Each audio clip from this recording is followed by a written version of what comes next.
نزلت من العربية ودخلت المطعم ولقيت الدنيا ضلمة. ناديت على مديري بس مردش، بس أنا كنت متأكد إن هو موجود.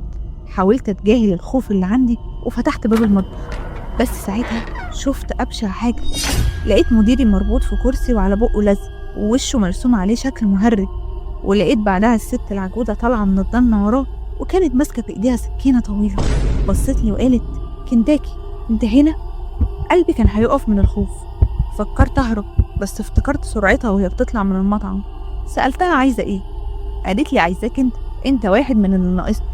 وبعدها مشيت ناحيتي بخطوات بطيئة، ومع كل خطوة بتقرب أكتر بخاف أكتر، وما كنتش فاهم هي بتتكلم عن ايه. ساعتها لفيت وطلعت أجري، وقبل ما أوصل للباب رمت السكينة اللي كانت في إيديها وخبطت في دراعي، وفضلت أصرخ وأنا واقف مكاني. لفيت ولقيتها بتقرب ليا وبتقول: لو مسكتك هكون قربت أكون المجموعة. وأول ما جت ناحيتي ضربتها جامد، وقعت على الأرض والدم نزل من راسها. ورحت وفكيت مديري واتصلت بالشرطة، وشافوا كل اللي حصل في الكاميرات. وكنت فاكر إن دي أكتر حاجة هتكون مرعبة، بس المفاجأة